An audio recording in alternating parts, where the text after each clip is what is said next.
Game 7 core at ang gamit ko naman dito ay si Leomord at may kasama nga pala ako ditong kaibigan na si Garin. Ang gamit niya nga pala dito ay si Hanabi. At yan nga mga kahalaka, grabe mamaya masasaksihan niyo kung paano niya babalagbagin yung aming mga kalaban, kaya tapusin niyo yung video. Hala nung pari, maaagaw niyo pa mga kahalaka. At ayan, papunta na nga ako sa top lane kasi pinagtatatluhan nga sila. Nagtawag na nga ng kabayo sa Leomord kasi nga nangangalas na nga maglakad. So ayun, panalo nga kami dito at mauubos yan ni Garin. Nice. Low health nga dyan yung Johead kaya ako na yung magsa-zone mga kahalaka, tapos si Garin yung nakakuha.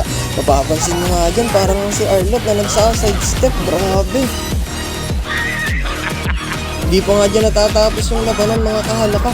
Napaka-aggressive nga dyan ni Garin. Tingnan nyo mga kahalaka, double kill na kahit wala na nga ako, pinagpatuloy pa rin nila. Kaya nakuha niya uli yung triple kill. Sheesh! Nice par!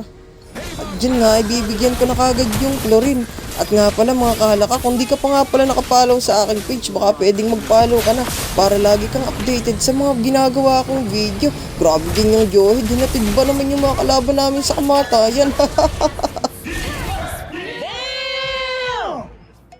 Habang nagchat-chat nga ako dyan, nagta-turtle siyempre si Leomord. Ako naman nagchat-chat. Nagulat ako, nagka-clash na naman pala. Kaya ayun, ubos na naman ni Garin. Grabe ka talaga pa. Ang lakas mo Hanabi. Puno na siguro yung Sky Phaser niya. Tapos napansin ko nga dyan yung san mga kalaka. Abay, nagsusulo. Hala ka dyan, napapalibutan ka na ng mga ubin. Kaya pa ba? Pag ulti ka dyan mga kahalaka, ang bilis ng daliri ng chlorine. Ang bilis tumakas, di ba mga kahalaka? Gamitin na natin ng sounds para maigihan naman si Par. Kasi nga, para lalo siyang ganahan pumatay ng mga kalaban.